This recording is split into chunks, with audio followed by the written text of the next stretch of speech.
પોતાના આત્માને બ્રહ્મરૂપ માની ત્રણ ગુણથી પર સમજી અને શ્રી કૃષ્ણ ભગવાનની ભક્તિ સર્વદા કર્તવ્ય, નિરંતર કરવી.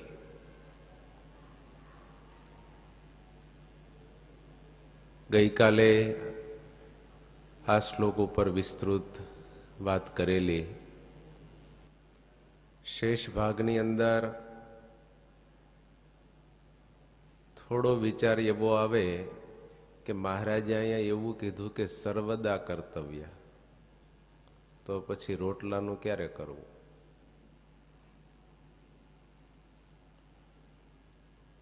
ભાષ્ય તો એને કહેવાય કે એક એક શબ્દનો અર્થ હેતુપૂર્વકનો હોય અને એને સમજવો. સર્વદા કર્તવ્ય એનો અર્થ એ છે કે ભગવાનની ભક્તિ માટે કોઈ એવો નિશ્ચિત કાળ જ નક્કી નથી કે આમાં કરવી ને આમાં ન કરવી.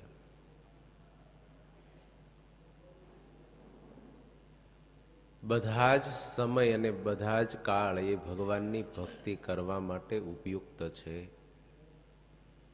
જ્યારે જેવી રીતે મનની અંદર ભગવાન પ્રત્યેની પ્રેમ, ભક્તિ અને ભાવના વૃદ્ધિ પામે, ઈચ્છા થાય ત્યારે એ ભગવાનની ભક્તિ કરવાની શરૂઆત કરવી અને નિરંતર કરવી. સતત પ્રયાસ એવો કરતો રહેવો કે ભગવાનની વિશેષ ભક્તિ થયા કરે. બ્રહ્મરૂપ થઈ અને ભગવાનની ભક્તિ કરવાનું મહારાજે વિધાન કર્યું છે.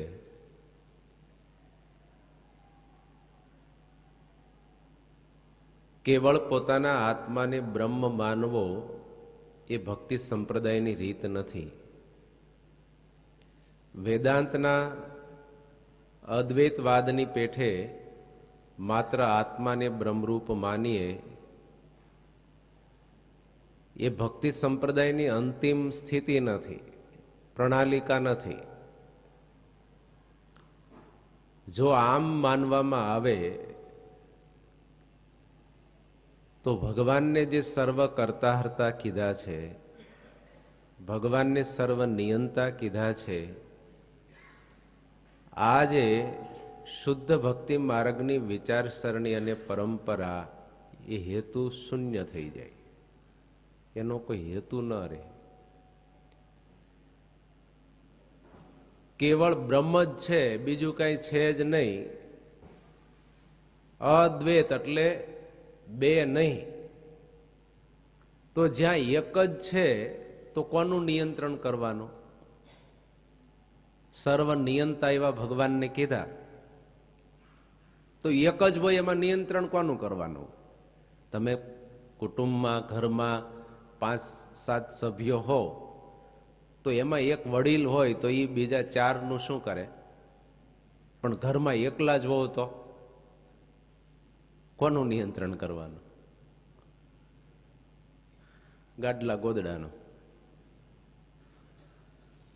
એક જ જ્યાં તત્વ છે, બીજું કોઈ નેહ નાનાસ્તિ કિંચન,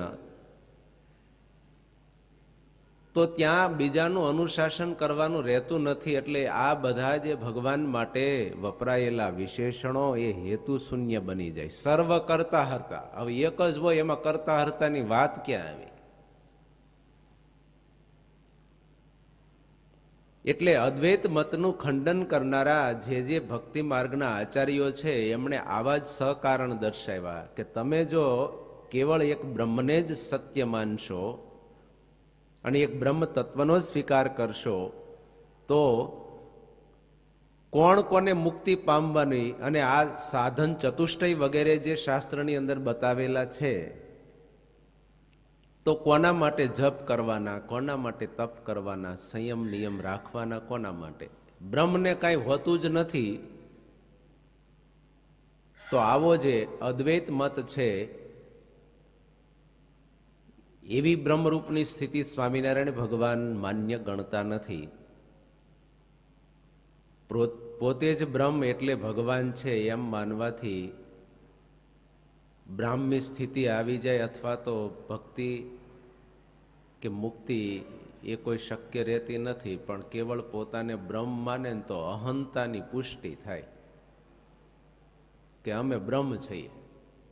અને એમાં અમે માને ત્યાં સુધી વાંધો નહીં, પણ હું બ્રહ્મ છું. અને હું આવ્યું એટલે ત્યાં અહંકાર, અને પછી બ્રહ્મ જે પોતાને માનવા માંડે એટલે પછી એને કઈ કરવાનું હોય. શાસ્ત્રીજી મહારાજ કહેતા કુટસ્થ બ્રહ્મ થઈ ગયા હોય અમુક એમ.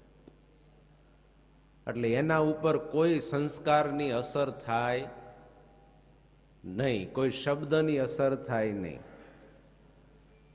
પરિવર્તનની સંભાવના ન હોય ને એને બ્રહ્મ કહેવાય. ફેરફાર થવાની કોઈ શક્યતા ન હોય.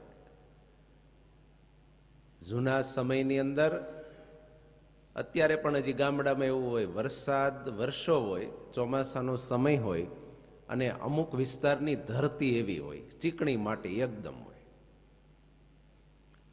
એટલે પછી એમાં ગાડા ચાલે, બળદ ચાલે, એટલે પેલાના પગ હોય ને એકદમ અંદર ખૂંચી જાય. અને પછી તડકા ચાલુ થાય એટલે તાપમાં પેલી માટી હોય એ સુકાઈ જાય. પણ એની જે સુકાઈ ગયેલી ઓલી ચીકણી માટી હોય ને, એટલે એમાં પેલી માટી એવી થઈ ગઈ હોય કે જો એમાં પછી જો કોઈ પગ દે ને તો શું થાય? છોલાઈ જાય, લોહી કાઢે. પણ ઓલું જે બીબું ઢળી ગયું હોય એમાં પછી કઈ ફેરફાર ન થાય. કોઈ એમાં પરિવર્તનની શક્યતા રહે? ગાડીનું વ્હીલ ઉપરથી ફરી જાય તો ઓલું એમનેમ હોય.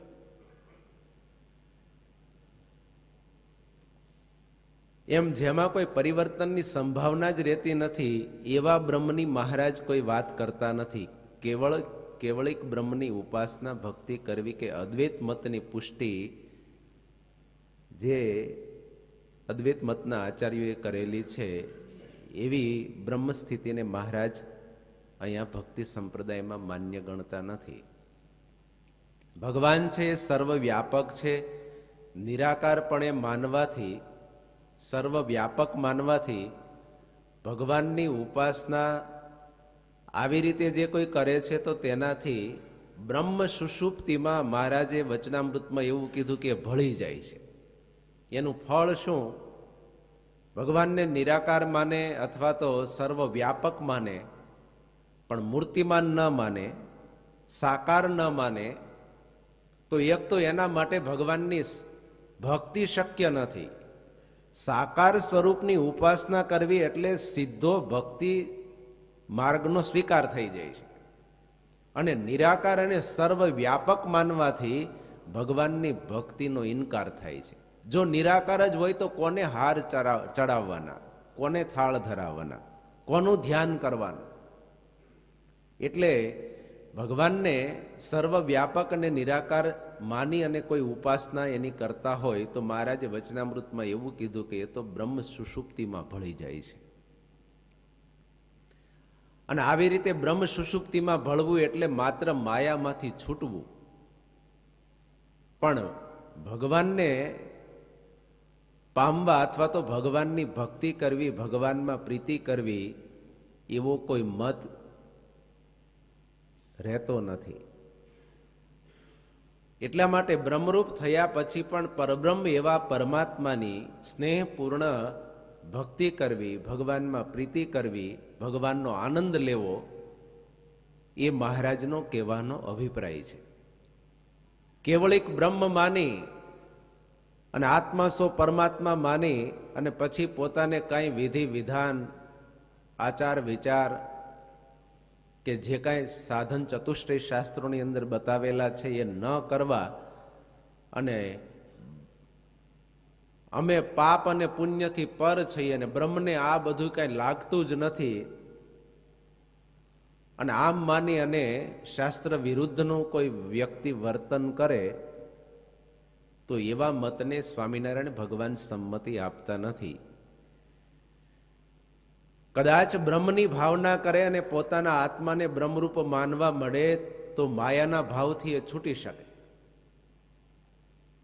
મોક્ષ અને કલ્યાણ એ બે શબ્દ પ્રયોગ બહુધા સંપ્રદાય કે અધ્યાત્મ જીવન જગતની અંદર વપરાતા હોય, પણ બે જુદા છે, એક નથી. મહારાજે એવું કીધું કે કેવળિક રીતે કે બ્રહ્મરૂપની ભાવના કરીને પોતાની કે આત્માની કે ભગવાનની ઉપાસના કરતા હોય તો એ માયાથી છૂટે, પણ બ્રહ્મરૂપ થઈ એનો અર્થ કે હેતુ ખાલી માયાથી છૂટવો એટલો નથી, પણ પરમાત્માની પ્રાપ્તિ કરવી, એ ભગવાનમાં પ્રીતિ કરવી, એમાં સ્નેહ કરવો, એ હેતુ છે. મોક્ષ એટલે અનિષ્ટની નિવૃત્તિ અને કલ્યાણ એટલે ઈષ્ટની પ્રાપ્તિ. જે આપણને નથી ગમતું, અડચણનું કારણ છે, અણગમો છે, અવરોધરૂપ છે, એમાંથી છૂટી જવું, એને શું કહેવાય? મોક્ષ. મોક્ષ એટલે મુકાવવું. અહીંથી રાજકોટથી તમે અમદાવાદ જવા માટે નીકળ્યા એટલે સિટી બહાર નીકળી ગયા એટલે આપણે રાજકોટથી મુકાઈ ગયા, એટલે રાજકોટથી આપણો મોક્ષ થઈ ગયો એમ. પણ રાજકોટથી મુકાઈ ગયા, છૂટી ગયું એટલે એનો અર્થ એવો થઈ શકે કે આપણે અમદાવાદ પામી ગયા, એમ પહોંચી ગયા, એવું નથી. ઈષ્ટની પ્રાપ્તિ એટલે ભગવાનમાં પ્રીતિ થવી, એ કલ્યાણ છે, અને માયાના બંધનમાંથી છૂટી જવું એ મોક્ષ છે. એટલે પોતાને બ્રહ્મરૂપ માનવાથી કદાચ એ માયામાંથી છૂટી ગયો હોય એટલે એનો અર્થ એવો નથી કે ભગવાનને પામી ગયો. ભગવત પ્રાપ્તિ એ ભક્તિનું સાધન છે, અને ભક્તિ દ્વારા જ ભગવાનને પામી શકાય છે.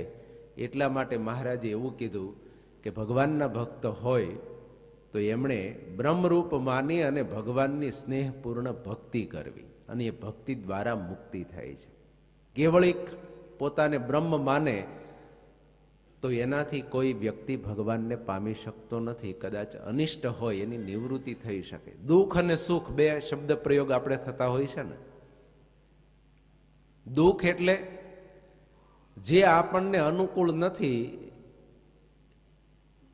એ બધું આપણને શું લાગે, અને પ્રતિકૂળ હોય એ બધું અનુકૂળ હોય એ બધું આપણને સુખરૂપ લાગે, અને પ્રતિકૂળ હોય તો એ બધું આપણને દુઃખરૂપ લાગે.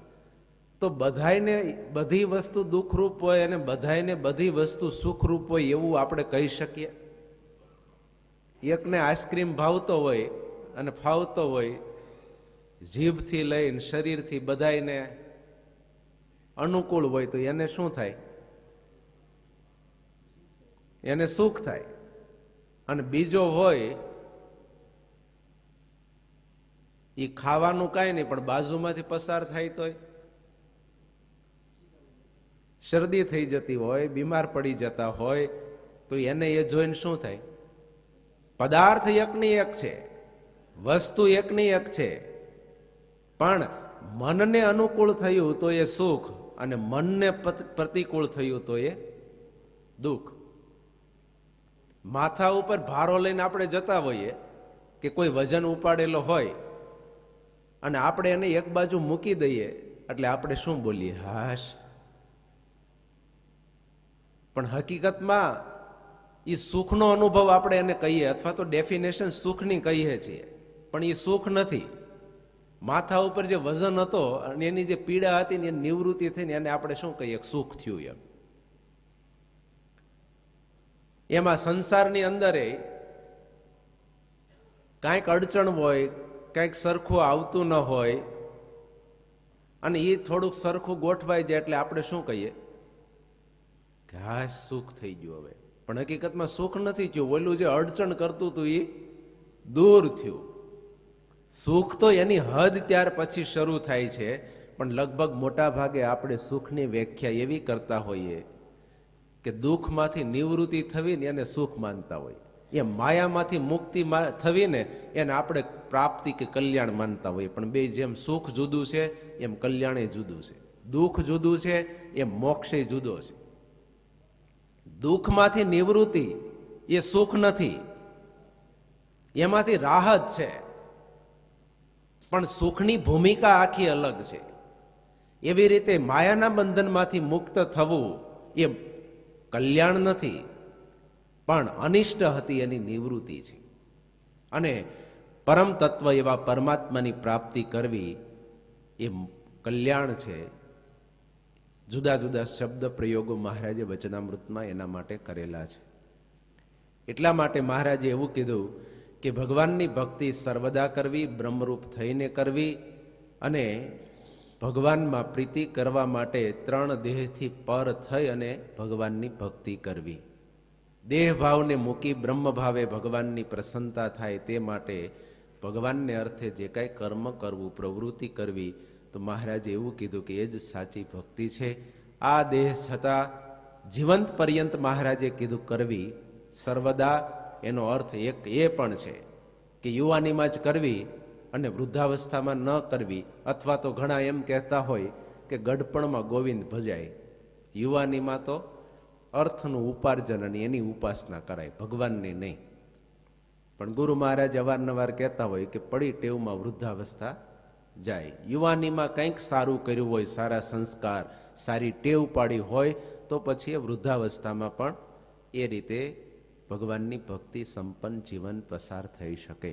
દરેક અવસ્થાની અંદર ભગવાનની ભક્તિ કરી શકાય, દરેક કાળની અંદર ભગવાનની ભક્તિ કરવી. અને દેહ મૂકીને ધામમાં પણ મહારાજ કે આ જ કરવાનું છે, ભગવાનની સેવામાં જોડાવું. ભક્તિનો અર્થ એ માત્ર માળા ફેરવવી, પૂજા કરવી, જપ કરવા એટલો નથી. તદર્થે કર્મ કરવું, તદર્થે ક્રિયા, જે કરવાથી એનો બેનિફિટ ભગવાનને મળે, પોતાના પ્રિય પાત્રને મળે, સત્પાત્રમાં એ સમર્પિત થાય, અને એ પણ સાફ ઈરાદો હોય, કેવળ એમની પ્રસન્નતા માટે, રાજીપા માટે, મારાથી જે કાંઈ બની શકે, ભગવાનને જે મને આપ્યું છે એ એના અર્થે હું કરતો રહું, એ ભક્તિ છે. એટલા માટે તો વ્યાસજીએ 9 પ્રકાર ગણાવ્યા, અને 9માંથી પણ ઉત્તમ, મધ્યમ અને કનિષ્ઠ, એમાંય પાછા 3 ભેદ કર્યા, સાત્વિકી, રાજસી અને તામસી. કુલ કેટલા પ્રકારની થઈ? 81 પ્રકારની ભક્તિ છે. દરેક વ્યક્તિ એના સ્વભાવ, ગુણ અને કર્મ, પ્રારબ્ધ, રુચિ, પસંદગી અલગ અલગ દરેકની રહેવાની છે. અને એ અનુસંધાને જે કાંઈ પોતાની અંદર પડેલું છે, પણ એ પરમ પાત્રમાં જ્યારે સમર્પિત થાય, ભગવાનની પ્રસન્નતા માટે એ કરવામાં આવે, તો એ પણ એક ભક્તિનો પ્રકાર છે. બહુધા જગતની અંદર કે લોકમાનસની અંદર ભગવાનની ભક્તિ કરવી એટલે આવા 2-3, એક તો માળા ફેરવવી, ભગવાનની સામે બેસી રહેવું, ભગવાનની પૂજા પરિચર્યા સેવા કરવી, સામાન્ય રીતે પૂજાના ઉપચારો દ્વારા, અથવા તો ભગવાનનું ધ્યાન કરવું, આંખો ખોલવી નહીં, તો આને ભક્તિ માનતા હોય. પણ ભગવાનની સેવા કરતા હોય તો આપણે એને માનીએ કે આ અખંડ ભક્તિ કરે છે. કોઈ પોતાનો અહંકાર ન હોય, કોઈ પોતાની મહત્વાકાંક્ષા ન હોય, અને કેવળ ભગવાનને માટે કરવું, અને એવું કોઈ કર્મ કરતા હોય તો આપણે એને શું કહીએ કે આ મીંડ્યા છે ને અમારી જેમ, સાધુની કઈ નવરાઈ નથી, અમારામાં તમારામાં શું ફેર છે એમ કે પાછા ખાલી મીંડ્યા છે એટલું કહીને પૂરું કરે તો વાંધો નહીં. ફેર ઘણો છે. સાંસારિક કર્મ અને ભગવત કર્મ બે સમાન નથી. પ્રવાહી તો કેરોસીન કહેવાય અને પાણી પણ કહેવાય. પણ લોખંડનો કાટી ગયેલો ટુકડો હોય ને, એ તમે પાણીમાં નાખો તો શું થાય? કાટ જુદો પડે ને, તો વધે. અને એ જ લોખંડનો ટુકડો પીપળિયા સાહેબ કેરોસીનમાં નાખીએ તો કાટી ગયેલો હોય ને તેના પડને તોડવાનું કામ કરે, વધારવાનું કામ ન કરે. એમ ભગવાન સંબંધી કોઈ પણ કર્મ છે, હૃદયના વિશુદ્ધ ભાવથી જે કરવામાં આવે તો જીવ અને કારણ શરીર ઉપર જે કાટના પડ જામેલા છે ને વાસનાના, એને તોડવાનું કામ કરે. અને સાંસારિક કર્મ છે એ કારણ શરીરને શું કરે? મજબૂત કરવાનું, વધારવાનું કામ કરે. બાહ્ય રીતે દેખાતી પ્રવૃત્તિ કયા ઇન્ટેન્શનથી કરવામાં આવે છે અને કયા પાત્રમાં એ સમર્પિત કરવામાં આવે છે, કોના અર્થે કરવામાં આવે છે, એ મહત્વનું છે. ભગવાનને અર્થે કર્મ કરવું એનો અર્થ એ કે એ કર્યા પછી એનો બેનિફિટ આપણે ન લેવો. જે કરીએ એનું ફળ ભગવાનના ખાતામાં જમા થવું જોઈએ. સેવા કરીએ, સત્સંગ કરીએ, ભક્તિ કરીએ, કે જે ભગવાને આપણને શક્તિ કે સદગુણ આપેલા હોય એ કરીને કંઈક પોતાની વ્યક્તિગત અહંતાને પોષણ કરવાનો પ્રયાસ થાય, ચેષ્ટા કરવામાં આવે, કાંઈક આપણી પ્રસિદ્ધિ થાય, બીજા કરતાં હું કંઈક વિશેષ છું એવું બતાવવાનો આશય હોય, તો એ શુદ્ધ ભક્તિ રહેતી નથી. ભગવાન જે કર્મ કરવા માટે પોતાનું ધામ છોડીને આ લોકમાં પધાર્યા, તો એમની પ્રસન્નતા માટે એમનું કામ કરવું એ એના અર્થે ક્રિયા કરી કહેવાય. તો ભગવાન અવની ઉપર અવતાર ધારણ કરીને શા માટે આવ્યા? એમનો હેતુ શું? અનંત આત્માઓને માયાના બંધનમાંથી મુક્ત કરી પોતાના સ્વરૂપની પરિચય ઓળખાણ કરાવી અને અક્ષરધામના અધિકારી કરવાને એ સ્વામિનારાયણ ભગવાનનું આ અવની ઉપર આવવાનું એક વિઝન હતું. પ્રેમી ભક્તો અને સંતોના સંગાથે રહી પોતાથી વિખૂટા પડેલા જીવાત્માઓને પોતાના સ્વરૂપની ઓળખાણ કરી અને પરમપદના અધિકારી કરવા. તો દીકરા હોય એનું પરમ કર્તવ્ય કયું કે પોતાના પિતાનું કામ કરવું, એ કે નહીં? તમારો છોકરો હોય ને તમે ફેક્ટરી કરી હોય તો પછી ઉંમર લાયક થાય, ભણી ગણીને તૈયાર થાય, તો તમે ઈચ્છા શું રાખો કે હવે ધીમે ધીમે આ ફેક્ટરી આવવા માંડે, થોડું શીખવા માંડે, અનુભવ કરવા માંડે અને મારી જવાબદારી છે એ બધું એ વહન કરવા માંડે, એટલે આપણે હવે બહુ ચિંતા નહીં, થોડો આટો ફેરો કરીએ, જઈએ અને બાકી બધું એ ચલાવે. આવું ઈચ્છા હોય કે નહીં?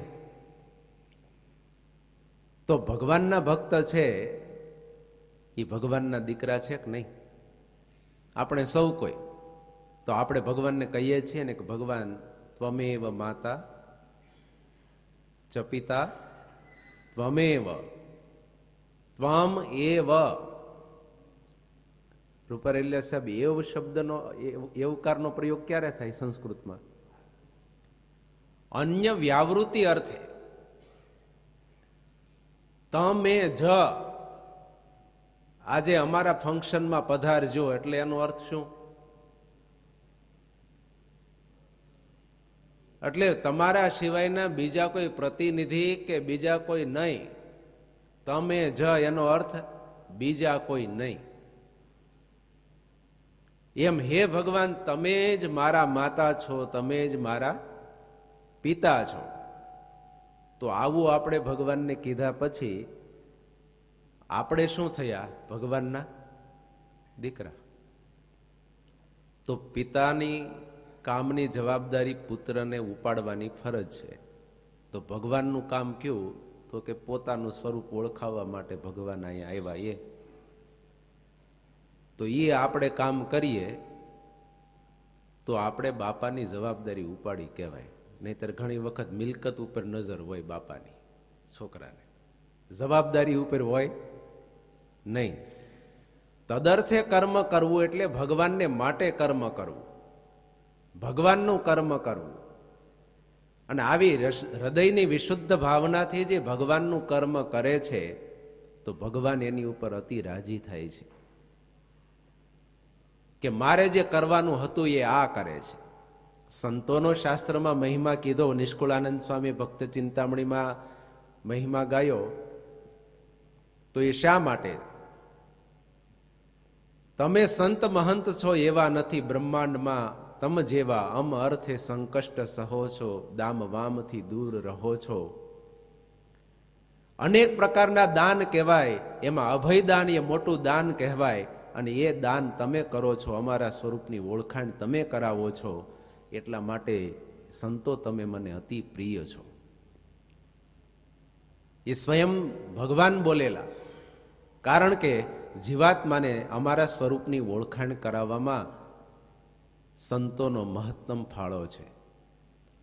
એવી રીતે ભગવાન સંબંધી કર્મ કરવું. મહારાજે એવું કીધું કે દેહ પર્યંત અને દેહ મૂક્યા પછી પણ ત્યાંય ભગવાનના ધામમાં ભગવાનની સેવા પરિચર્યા જ કરવાની છે, અને એને અમે પાછી મુક્તિ માનીએ છીએ. મહારાજ કે ભગવાનના ભક્ત હોય એમણે આવી રીતે ભગવાનની ભક્તિ કરવી, પણ બીજા કોઈ આશયથી કે કોઈ બીજા ઈરાદાથી ભગવાનની ભક્તિ ન કરવી. ગીતામાં શ્રી કૃષ્ણ ભગવાને 4 પ્રકારના ભક્ત કીધા છે: આર્તો, જિજ્ઞાસુ, અર્થાર્થી, જ્ઞાની ચ ભરતર્ષભ તેષામ જ્ઞાની નિત્યયુક્ત એક ભક્તિર વિશિષ્યતે. 4 પ્રકારના ભક્ત છે. એમાં ભક્તિ નિષ્ઠાથી જોડાયેલો જે જ્ઞાની ભક્ત છે એ શ્રેષ્ઠ છે. જ્ઞાની તું આત્મા મે મતમ. કેમ? તો કે એક ભક્તિર વિશિષ્યતે. આવો જે જ્ઞાની છે એની પાસે શાસ્ત્રના જાજા રેફરન્સ છે, અગણિત શ્લોકો કંઠસ્થ છે, વેદ વેદાંત ઉપનિષદ ન્યાય વ્યાકરણ વગેરેનો એણે ગહન અભ્યાસ કરી અને આત્મસાત કરેલા સિદ્ધાંતો છે. એટલા માટે અઢળક નોલેજ, હરતી ફરતી લાઇબ્રેરી બનીને આપણી વચ્ચે છે. એટલા માટે જ્ઞાની શ્રેષ્ઠ છે? તો કે ના. ગોપાળાનંદ સ્વામીએ ભાષ્ય લખ્યું અને એનો અર્થ બતાવ્યો કે એક ભક્તિર વિશિષ્યતે એટલે ભગવાન પ્રત્યેની અપરિમિત પ્રીતિ અને ભક્તિ હોવાને કારણે, અને એ ભક્તિ પાછી કેવી? નિષ્કામ ભક્તિ. કોઈ પણ પ્રકારની પરમાત્મા પાસેથી કન્ડિશન નહીં, અનકન્ડિશનલ ભગવાનની સાથેનો સંબંધ અને રિલેશનશીપને ડેવલપ કરેલી હોય. નહીતર આજે સંસારની અંદર કોઈ વ્યક્તિને પ્રીતિ કરે, આવા જવાનું રાખે, વ્યવહાર નિભાવે, તો એની અંદર શું આવી પ્રીતિ હોય છે? કંઈક ને કંઈક ભીતરની અંદર વ્યક્તિગત સ્વાર્થ કે મતલબ હોય. અને જ્ઞાની ભક્ત છે એ પરમ તત્વ પરમાત્માને સમજીને ભગવાન સાથે એવી પ્રીતિ કરે છે કે ભગવાન, હું તમારી સાથે જે હેત કરું છું, તમારું જે કર્મ કરું છું, તમારી આરાધના ઉપાસના કરું છું, મારી કોઈ કન્ડિશન નથી, મારી કોઈ અપેક્ષા નથી, કેવળ એક આપની પ્રસન્નતા, એ જ મારી આ પ્રીતિનું પ્રેરક બળ છે. જ્ઞાની અને પ્રેમી બંને ભગવાનને માને છે, કદાચ ભગવાનનું પણ માને છે, પણ બેયમાં થોડો ફેર છે. ગુણાતીતાનંદ સ્વામીએ વાતોમાં લખ્યું કે પ્રેમીનું તો રાખવું પડે અને જ્ઞાનીને સાચવવા ન પડે. પ્રેમીને માટે ભગવાન છે ને એ પોતાની કન્ડિશનોને બાંધછોડ કરે, બદલાવે, અને ઓલાની કન્ડિશનમાં ભગવાનને ફિટ થવું પડે. એટલે પ્રેમીને માટે ભગવાન છે ને અહીંયા આવે છે. પ્રેમી જેવા ભગવાન થાય છે એમ. એટલે પ્રેમી ભગત હોય ને એને એવું હોય કે અમને ફિટ થાય ને અમને અનુરૂપ આવું ને એવું તમે કરો એમ. એટલે ભગવાન કે ભગવાનના સંત હોય ને એને પોતાની ધારણા, પોતાની અનુકૂળતા, પ્રતિકૂળતા એ બધું મૂકીને કોના માટે સેટઅપ કરવું પડે? નહીં. જો આમાં સેટઅપ નહીં થાય તો શું થાય? ભક્તિનો રંગ જમાવીટ થાય કે ઝાંખો પડવા માંડે. એટલે પ્રેમીને માટે ભગવાન છે એ પ્રેમી જેવા થાય છે, અને જ્ઞાની છે ને એ ભગવાનની ભક્તિ કરતો કરતો, ભગવાનની ઉપાસના કરતો કરતો ભગવાન જેવો થાય છે.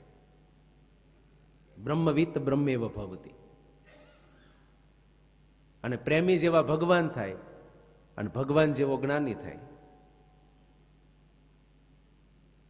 ભગવાન પોતાનું લોક છોડીને પ્રેમીઓ માટે અહીંયા આવે છે. એટલે જ્ઞાની છે એ ભગવાનને ઓળખે છે અને પ્રેમીને ભગવાન ઓળખે છે. સમજાય છે ને? પ્રેમીને ભગવાન ઓળખે અને ભગવાનને જ્ઞાની ઓળખે છે. ભગવાન પોતાની ધારણાને મૂકી અને આ પ્રેમીને સાચવે છે, અને જ્ઞાની છે એ ભગવાનને એની કોઈ તકેદારી, કોઈ એનો વિચાર ચિંતા કરવાની રહેતી જ નથી. એમ નિષ્ફિકર ભગવાન એનાથી બને કે ગમે તેવા દેશકાળ આવશે, ગમે તેવી પરિસ્થિતિઓ આવશે, પણ આને માટે મારે બીજું કંઈ વિચારવાનું છે જ નહીં કે આનો રંગ ઝાંખો પડી જશે, આ મારાથી છૂટો પડી જશે, એવી એને ચિંતા રહેતી જ નથી. એટલા માટે મહારાજે એવું કીધું કે ભગવાનને માર્ગે ચાલનારો હોય તે સમજદારીથી પરમાત્માને ઓળખે, આરાધના કરે, એની ભક્તિ કરે. બહુ મોટી મુશ્કેલી હોય એમ. પત્રિકામાં ઊંચા નીચા નામ રહી ગયા હોય તોય ઉપાધિ થઈ લો, નહીતર કે આના કરતા આનું નામ પેલું હોવું જોઈએ, હાર તોરામાં આને આમ થવું જોઈએ, આનું એટલું આમ રહેવું જોઈએ. તો આ બધું કેની ડિમાન્ડો હોય? પ્રેમીની. પણ જે જ્ઞાની અને સમજદાર હોય એને કોઈ કન્ડિશન જ હોય નહીં. જે કરો તે, જેમ રાજી થાવ એમ, જ્યાં મૂકો ત્યાં. ન મૂકો તોય ભલે, અને ન કાંઈ ગયો, ન કાંઈ આશીર્વાદ કે બીજું કાંઈ હાર તોરા થાય તો અમારી કોઈ ઈચ્છા જ નથી. સંતોન ભગવાન રાજી થાય અને આ ભગવાનની ભક્તિની સેવા કર્યા કરીએ, એ સિવાય બીજું કંઈ નહીં. જ્ઞાની તું આત્મા મે મતમ, એટલે જ્ઞાની છે એ નિષ્કામ ભક્ત છે. કોઈ પણ પ્રકારની એની કામના નથી. અને ભગવાનની આરાધનાનું કે ભગવાનની ભક્તિનું પ્રેરક બળ કોઈ વ્યક્તિગત કામના કે ઈચ્છા હોય ને તો એ પૂર્તિ થાય તો થોડો સત્સંગનો રંગ જામે, અને જો પૂર્તિ ન થાય તો મહારાજ કે સોનાનો દોરો હોય તે ત્રણેય ઋતુમાં એક સરખો રહે, પણ જો મીણનો દોરો હોય તો શિયાળો આવે ત્યારે અને ઉનાળામાં. એમ હાર તોરાન પ્રશંસા પ્રસિદ્ધિ ગુણ થોડીક વાર ગવાતા હોય તો એ એવો ટાઈટ થાય અને પછી ક્યારેક ઈચ્છા પ્રમાણે ન થયું, ક્યારેક જળવાણું નહીં. તો કે સાધુને શું કામ છે, અમે ક્યાં કાયમ ખોટી કરવાના હોય. 365 દિવસમાં ક્યારેક એવા 1-2 પ્રસંગો હોય તો અમને એટલું તો અમારું સાચવવું જોઈએ. 365 દિવસ અમે તો આ સંસ્થાની સાધુ કે એમ કરીએ છીએ, સેવા કરીએ છીએ. તો 2 દી અમારા માટે ન કાઢી શકે તો એક માટે 2 દી કાઢે તો વર્ષના દિવસ કેટલા હોય? કેટલા હોય ખબર છે ને? હવે એમાં સંસ્થાગત કાર્ય, ઉત્સવ, સમયાવો ગણો, બીજી સંસ્થાઓ ગણો, અને આપણે એક હોય તો આવા હરિભક્તો બીજા સમુદાય કેટલો, તો બધા માટે 2 દી કાઢે તો. પણ જો પોતાનું ગણતરી કરી અને કંઈક નક્કી કર્યું અને આ પ્રકારે થાય તો માન્ય, સારું, યોગ્ય, અને આમ ન થાય તો એણે એટલો સુધારો કરવો જોઈએ, એણે એટલો ફેરફાર કરવો જોઈએ, અમારું આમ કરવું જોઈએ, રાખ્યું જોઈએ.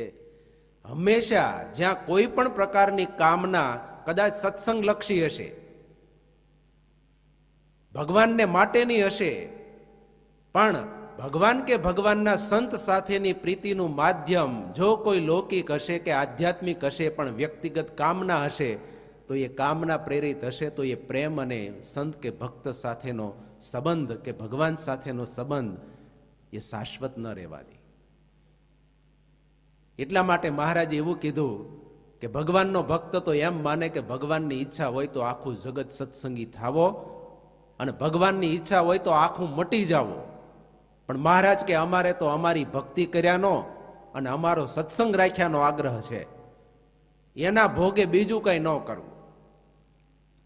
વ્યક્તિઓની ઈચ્છાઓ, આકાંક્ષાઓ ને અપેક્ષાઓ એ અમર્યાદિત હોય છે.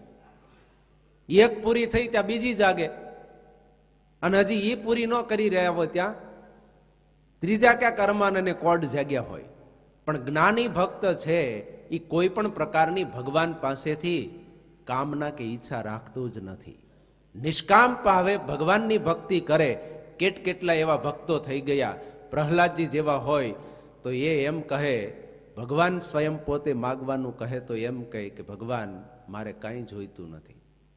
3 વખત ભગવાને કીધું છતાં ના પાડી. ભગવાને કીધું કે મારી સંતુષ્ટિ માટે મને એમ થાય કે મેં તારા માટે કંઈક કર્યું, તે મારા માટે આટલું સહન કર્યું અને છતાંય તે મને છોડ્યો નહીં. તો મને એમ થાય કે મેં તારા માટે કંઈક કર્યું ને તને આપ્યું એટલા માટે તું માગ. અને પ્રહલાદે માગવાનું, ભગવાને માગવાનું કીધું ત્યારે પ્રહલાદજીએ શું માગ્યું કે ભગવાન બહુ તમે આગ્રહ કરો છો અને માગવાનું કહો છો, તો હું એ માગું છું કે મને માગવાની ઈચ્છા ન થાય ને એવું તમે આપો, એ હું માગું છું. માગવાનું સ્વયં ભગવાન કહે તો સામે એમણે શું માગ્યું? તમે માગવાનું કહો અને મને કઈ માગવાની ઈચ્છા ન થાય ને એવું હું માગું છું. આપણે મનમાં એમ વિચાર કરતા હોય કે જો એવી એકાદી તકે જિંદગીમાં ભગવાન આપણને દે અને કે એક તો અવસર દો ભગવાન, પણ ભગવાને વિચારતા હોય એમ કોને દેવો એમ. શુકમુનિને મહારાજ પત્ર લખવાનું કહે, આખી રાત તૈયાર કરી સવારે મહારાજ પાસે લાવ્યા. હવે એ વખતની અત્યારની જેવી ફાઉન્ટન ને રેનોલ ને આ બધી ઓલી પેનો આવે એવી હશે ને. પેલી લાકડાની કલમ બનાવી હોય ને પેલી શાઈ તૈયાર કરવાની, એમાં બોળી બોળીને એકવાર બોલે તો અડધો અક્ષર લખાય. ટ્રાય કરજો જઈ. પાછો બીજો અડધો કરવો હોય તો પાછું શું કરવાનું? પાછી બોલવાની. સ્વામી આખી રાત્રિ જાગ્યા, પત્ર તૈયાર કરીને. શિયાળાનો સમય હતો, મહારાજ પ્રાતઃ કાળે આગળ છગડી હતી ને તાપતા હતા. શુકમુનિએ પત્ર લાવી અને આપ્યો. એ વખતે સવારના સમયે બધા સંતો પાછા મહારાજના દર્શને આવતા હોય. મહારાજે કીધું એ પ્રમાણે, શુકમુનિ એટલે મહારાજનો જમણો હાથ. થોડા મુદ્દા મહારાજ એમ કહે કે આવો આવી બાબતોનું નિરૂપણ કરી અને હરિભક્તો કે સંતોને આપણે પત્ર લખવાનો છે. તો મહારાજનો તુરંત રદગત અભિપ્રાય અને કહેવાનો જે ભાવ હોય એ સુંદર સારી ભાષામાં કંડારી લખાણ કરીને લઈને આવે. હવે મહારાજ માટે એ પત્ર લઈ આવ્યા, મહારાજને જોવા માટે આપ્યો. તો એ પત્રને મહારાજે જોયા વિના, વાંચ્યા વિના સીધું પેલી સગડી સળગતી હતી ને એમની અંદર જ પધરાવી દીધો. ત્યારે સંતો બધા દર્શને આવેલા હતા. એમાં બ્રહ્માનંદ સ્વામી આ જોયું. સાંજે આજ્ઞા કરી ત્યારે બ્રહ્માનંદ સ્વામી વગેરે સંતો હશે કે શુકમુનિયાને આવો પત્ર લખવાનું મહારાજે કહેલું છે. સવારે પાછા જયારે દર્શને આવ્યા ત્યારે સ્વામીએ લખેલો પત્ર આપ્યો. બ્રહ્માનંદ સ્વામીએ કીધું કે મહારાજ, તમે આ શુકમુનિએ લખેલો પત્ર હાથમાં લઈને સીધો સગડીમાં નાખી દીધો ને સળગાવી નાખ્યો, વાંચ્યો નહીં કેવો લખ્યો. અને પાછું મહારાજ એવું બોલ્યા, આવા તે કઈ હોતા હશે, આવું અમે ક્યાં કીધું તું, હતું એ કરવાનું એ તો રહી ગયું, ના ન કરવાનું લખીને આવ્યા એમ. વાંચાવીને સીધે સીધું આવું કહે તો શુકમુનિને બ્રહ્માનંદ સ્વામીએ કીધું કે શુકમુનિ, મહારાજે આવી રીતે પત્ર સળગાવી નાખ્યો, તમને કાંઈ ન થયું? શુકમુનિ કે આપણને શું થાય? જેને રાજી કરવા માટે આપણે આ કર્યું હતું અને એને કીધું એ કર્યું, એને હાથમાં તો લીધો, વાંચ્યો ભલે નહીં. અને વાંચે ન વાંચે, લખેલો બીજે મોકલાવે કે ન મોકલાવે, એ મારે ક્યાં જોવાનું છે? મારે તેને કીધું એ કરવાનું છે ને એ રાજી થાય એટલે બધું આવી ગયું.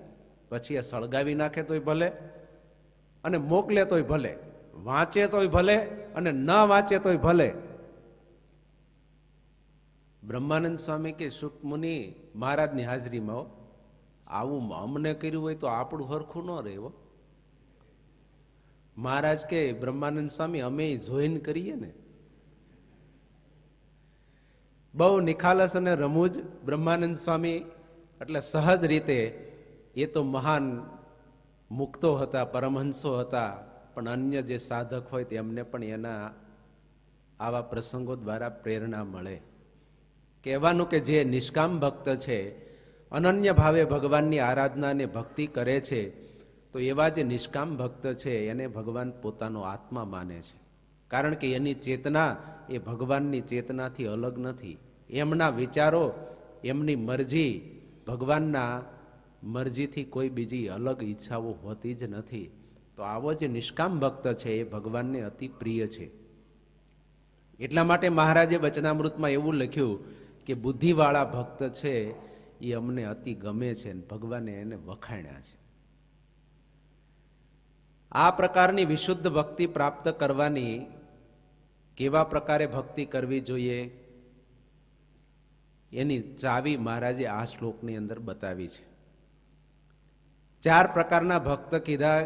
એમાં શતાનંદ સ્વામીએ ભાષ્યની અંદર એવું લખ્યું કે બધા ભક્ત ઉદારા સર્વે એવે તે, એ બધા સારા છે.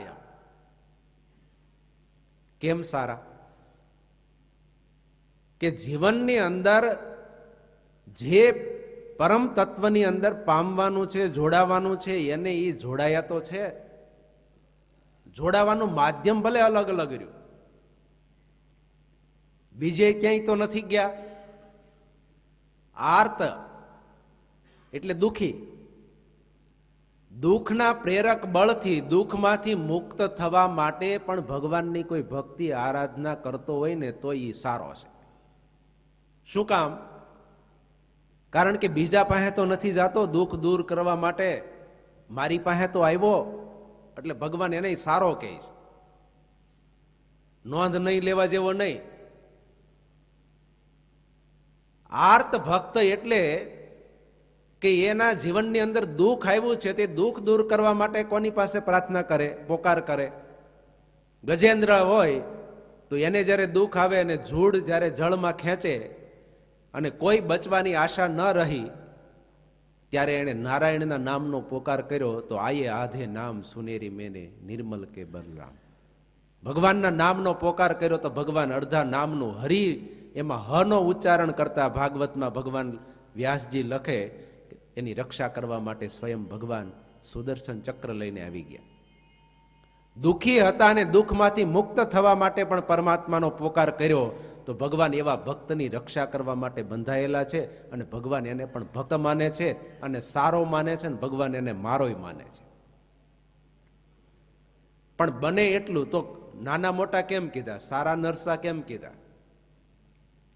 તો કે પેલો જે આર્ત ભક્ત છે એ ભગવાનને જે દુઃખના સમયે પોકારે છે અને જે ભગવાનમાં પ્રીતિ કરે છે, કે ભગવાનની અંદર સાથે સંબંધ બાંધીને લગાવ રાખે છે, એવો લગાવ દુઃખ ઓછું થઈ જાય, દુઃખ દૂર થઈ જાય પછી એવો ને એવો ન રહે. જેવું હોય એવું કહેજો. આવું હોય છે કે નહીં?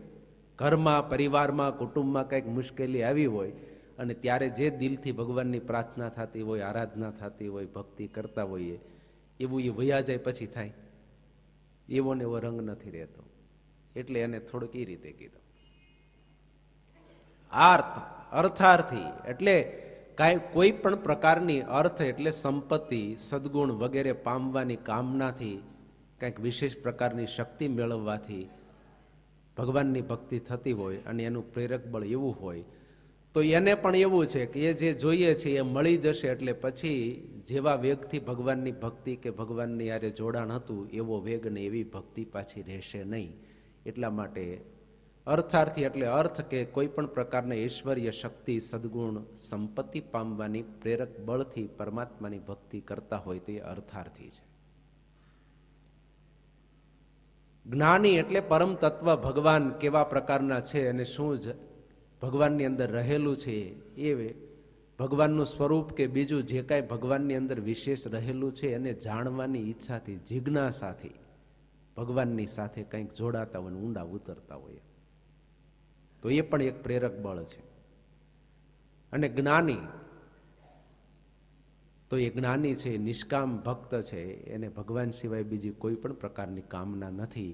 એટલા માટે ભગવાને એને પોતાના આત્મ સમાન અને નિષ્કામ હોવાને કારણે ભગવાને જ્ઞાની ભક્તને શ્રેષ્ઠ માનેલો છે. બાકી કોઈ પણ પ્રકારનું શ્રેષ્ઠ નોલેજ હોય કે ગમે તેટલો શાસ્ત્રનો ગહન અભ્યાસ કરેલો હોય તો એવા જ્ઞાનીની વાત નથી કરી.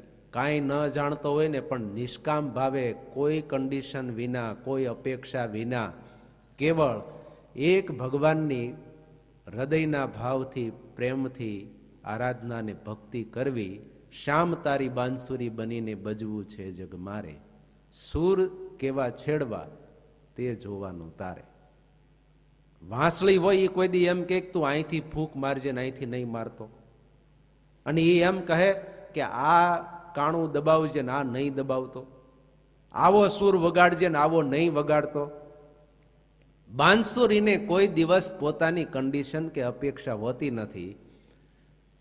એક વખત સંગીતજ્ઞ એક કલાકાર હતો, તેના ઘરમાં બધાય વાજિંત્રો એક સાથે બેઠા હતા. એમાં ઢોલ હતા, પેલા ભૂંગળ આવે ને, વાંસળી હતી, શરણાઈ હતી. આ બધા જ અલગ અલગ સંગીતના સાધનો એક હારે રૂમમાં બેઠા હતા. એટલે એકબીજા બધે વાતે વળી ગયા. એટલે એમણે કીધું, એકાબીજા વાતું કરતા કરતા, કે તારી વાંસળી બધાય બહુ પ્રીતિ કરે, પ્રશંસા કરે, ફ્લૂટ વગાડતા હોય, આ તે સંગીતમાં બહુ શ્રેષ્ઠ કહેવાય. તે ઢોલે કીધું એમ કે અમારે તો આળું જ્યારે જ્યારે કાંઈ હોય તો ઢીબાવાનું ને માર જ ખાવાના, કે અહીંયા રૂમમાં હોય ત્યાં સુધી શાંતિ, મેદાનમાં આવ્યા પછી માર જ ખાવાનું, ટીપાવાનું. અને તારે તો અમારી હારે હોય તો સારું, અને બહાર નીકળીએ ત્યારે અમારે માર ખાવાનો, તારે તો ભાઈ હોઠ ઉપર તને રાખે. અને કોઈ સરસ મજાનો આજ્ઞાંકિક સેવક જેમ કોઈ શેઠિયાની પગ ચંપી કરતો હોય ને, એમ તારી ઉપર આંગળીઓ ફેરવે. તો આનું કારણ શું? ગોપીઓના સંવાદની અંદર વેણુગીત અને ગોપી ગીતના સંવાદમાં ભાગવતમાં પણ આવો જ એક વાર્તાલાપ છે.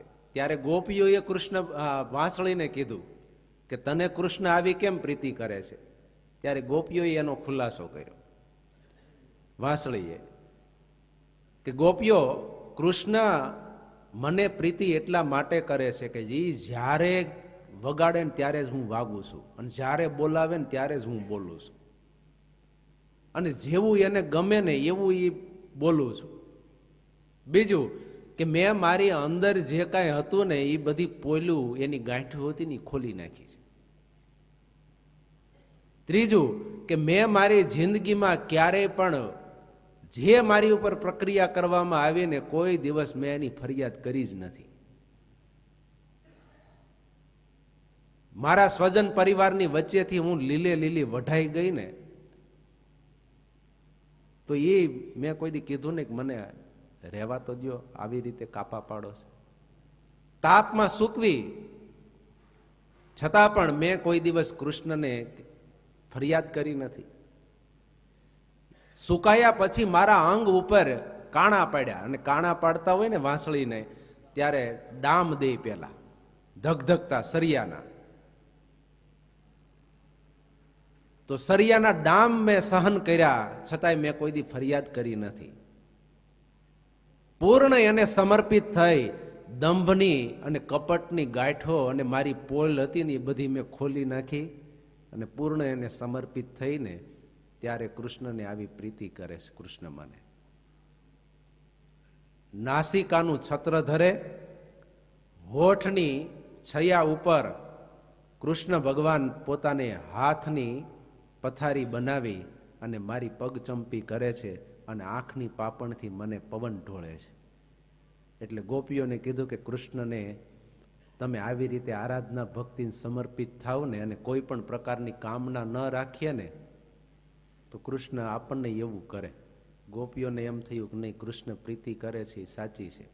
ફરિયાદ તો કૃષ્ણને કરી હતી કે અમે તારી છીએ તો તું આ બાંસુરીને કેમ આટલી પ્રીતિ કરે છે? ત્યારે કૃષ્ણ ભગવાને કીધેલું તું મેં એને જ પૂછો ને તો તમને સાચો જવાબ મળશે. અને વાંસળીએ પછી ભગવાનને, ગોપીઓને એ પ્રકારે જવાબ આપ્યો. એટલે ભગવાનની ભક્તિ વિશુદ્ધ ભાવે જે કરે છે તો જરૂર ભગવાન એને અતિ પ્રિય પાત્ર બનાવે છે. ભગવાનનો અતિ એ રાજીપાનો, કૃપાનો પાત્ર બને છે. ભગવાનની ભક્તિ જ્યારે નિષ્કામ ભાવે કોઈ ભક્તના હૃદયમાં ઉદય થાય છે ત્યારે એ શ્રેષ્ઠ પ્રકારની ભક્તિ છે, અને એ ભક્તિને આધીન ભગવાન થઈ જાય છે.